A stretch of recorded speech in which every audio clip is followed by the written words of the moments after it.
सत साहिब जी, आप सुन रहे हैं संत रामपाल जी महाराज द्वारा लिखित पुस्तक जीने की राह का पेज नंबर 196। कबीर परमेश्वर जी की काल से वार्ता। इस वीडियो को 3 जुलाई 2024 को रात 9 बजे एडिट किया गया है। इस वीडियो को अपने भगत भाई को शेयर जरूर करें। सत साहिब। कबीर परमेश्वर जी की काल से वार्ता। अब हम काल ब्रह्म के लोक में रह रहे हैं। आत्मा के ऊपर स्थूल आदि आदि शरीर चढ़ाकर काल ने जीव बना दिए हैं।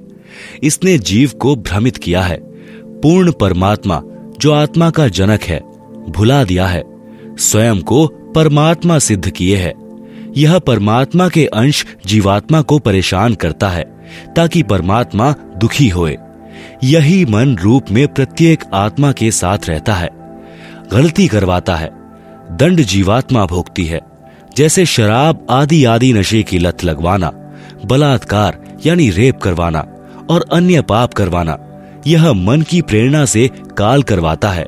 जब आप जी लेखक यानी संत रामपाल से दीक्षा लोगे तब यह सीधा चलेगा, क्योंकि जीवात्मा के साथ परमात्मा की शक्ति रहने लगती है।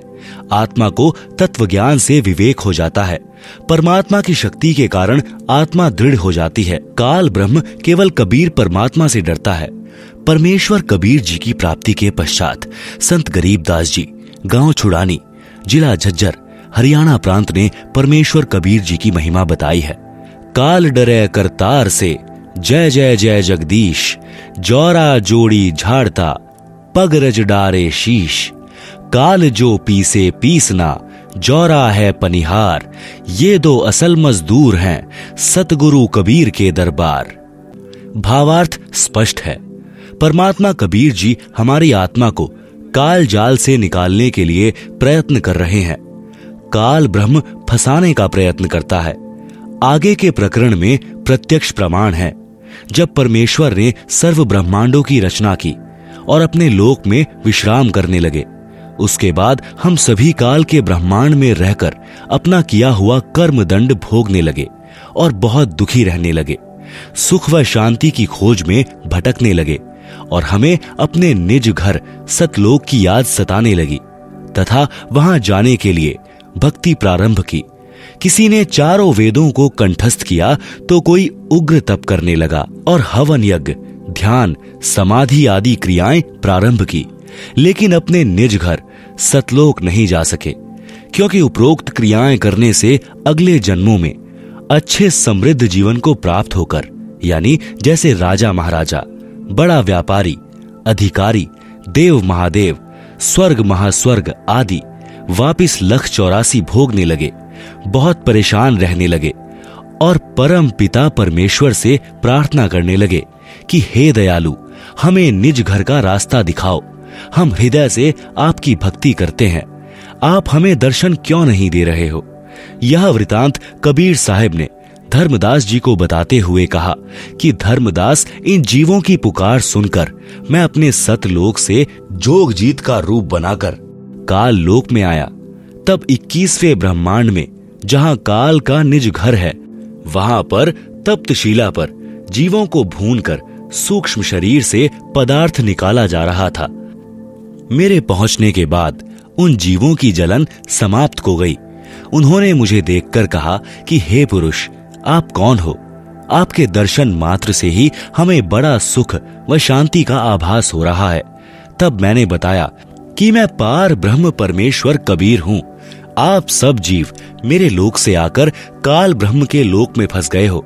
यह काल रोजाना 1 लाख मानव के सूक्ष्म शरीर से पदार्थ निकाल कर खाता है और बाद में नाना प्रकार की योनियों में दंड भोगने के लिए छोड़ देता है। तब वे जीवात्माएं कहने लगी कि हे दयालु परमेश्वर, हमें इस काल की जेल से छुड़वाओ। मैंने बताया कि ये 21 ब्रह्मांड काल ने 3 बार तप करके मेरे से प्राप्त किए हुए हैं। जो आप यहाँ सब वस्तुओं का प्रयोग कर रहे हो, ये सभी काल की हैं और आप सब अपनी इच्छा से घूमने के लिए आए हो। इसलिए अब आपके ऊपर काल ब्रह्म का बहुत ज्यादा ऋण हो चुका है। और वह ऋण मेरे सच्चे नाम के जाप के बिना नहीं उतर सकता। जब तक आप ऋण मुक्त नहीं हो सकते, तब तक आप काल ब्रह्म की जेल से बाहर नहीं जा सकते। इसके लिए आपको मुझसे नाम उपदेश लेकर भक्ति करनी होगी, तब मैं आपको छुड़वा कर ले आऊंगा। हम यह वार्ता कर ही रहे थे कि वहां पर काल ब्रह्म प्रकट हो गया और उसने बहुत क्रोधित होकर मेरे ऊपर हमला बोला। मैंने अपनी शब्द शक्ति से उसको मूर्छित कर दिया। फिर कुछ समय बाद वह होश में आया, मेरे चरणों में गिरकर क्षमा याचना करने लगा और बोला कि आप मुझसे बड़े हो, मुझ पर कुछ दया करो और यह बताओ कि आप मेरे लोक में क्यों आए हो। तब मैंने काल पुरुष को बताया कि कुछ जीवात्माएं भक्ति करके अपने निज घर सतलोक में वापस जाना चाहती हैं। उन्हें सत भक्ति मार्ग नहीं मिल रहा है, इसलिए वे भक्ति करने के बाद भी इसी लोक में रह जाती हैं। मैं उनको सत भक्ति मार्ग बताने के लिए और तेरा भेद देने के लिए आया हूं कि तू काल है, 1 लाख जीवों का आहार करता है और 1.25 लाख जीवों को उत्पन्न करता है तथा भगवान बनकर बैठा है। मैं इनको बताऊंगा कि तुम जिसकी भक्ति करते हो वह भगवान नहीं काल है। इतना सुनते ही काल बोला कि यदि सब जीव वापस चले गए तो मेरे भोजन का क्या होगा? मैं भूखा मर जाऊंगा।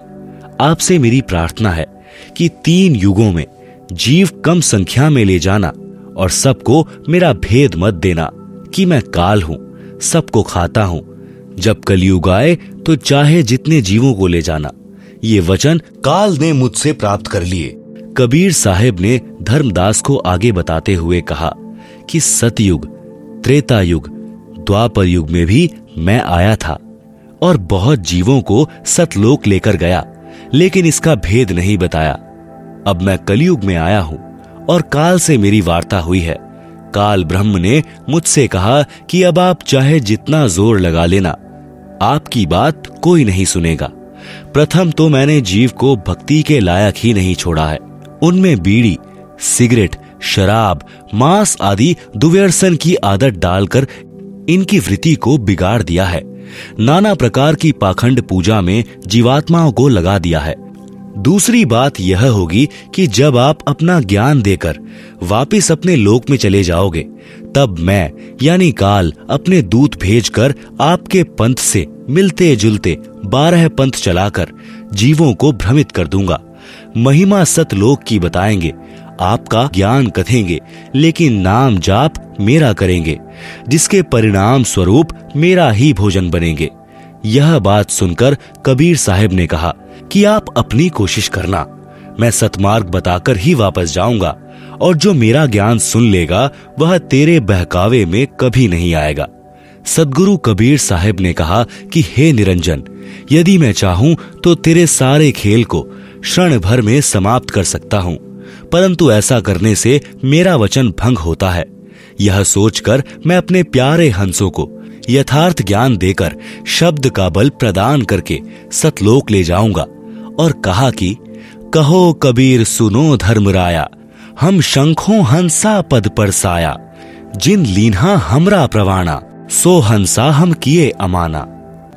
पवित्र कबीर सागर में जीवों को भूल भुलैया में डालने के लिए तथा अपनी भूख को मिटाने के लिए तरह तरह के तरीकों का वर्णन।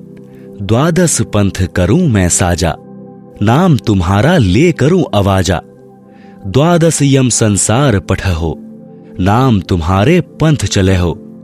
प्रथम दूत मम प्रगटे जाई, पीछे अंश तुम्हारा आई। यही विधि जीवन को भ्रमाऊं, पुरुष नाम जीवन समझाऊं। 12 पंथ नाम जो लहे, सो हमरे मुख आन समय है। कहा तुम्हारा जीव नहीं माने, हमारी ओर होए बाद बखाने। मैं दृढ़ फंदा रची बनाई, जामे जीव रहे उर्झाई। देवल देव पाषाण पुजाई, तीर्थ व्रत जप तप मन लाई। यज्ञ होम अरु नेम अचारा, और अनेक फंद में डारा। जो ज्ञानी जाओ संसारा, जीव न माने कहा तुम्हारा। सतगुरु वचन। ज्ञानी कहे सुनो अन्याय, कांटो फंद जीव ले जाई। जेतिक फंद तुम रचे विचारी, सत्य शब्द तै सबे बिंडारी। जौन जीव हम शब्द दृढ़ावें, फंद तुम्हारा सकल मुकावें। चौंका कर प्रवाणा पाई, पुरुष नाम तिहि देऊ चिन्हाई। ताके निकट काल नहीं आवे, संधि देखी ताकहम सिर नावे। उपरोक्त विवरण से सिद्ध होता है कि जो अनेक पंथ चले हुए हैं, जिनके पास कबीर साहिब द्वारा बताया हुआ सत भक्ति मार्ग नहीं है, ये सब काल प्रेरित हैं। अतः बुद्धिमान को चाहिए कि सोच विचार कर भक्ति मार्ग अपनाए, क्योंकि मनुष्य जन्म अनमोल है, यह बार बार नहीं मिलता। कबीर साहिब कहते हैं कि मानुष जन्म दुर्लभ है, मिले न बारंबार। तरुवर से पत्ता टूट गिरे, बहुर न लगता डारी। सत साहिब जी, इस वीडियो को देखने के लिए धन्यवाद। आपको हमारी एक्सप्लेनेशन अच्छी लगती है तो आप इस वीडियो को लाइक करें और हमारे चैनल को सब्सक्राइब करें। सत साहिब।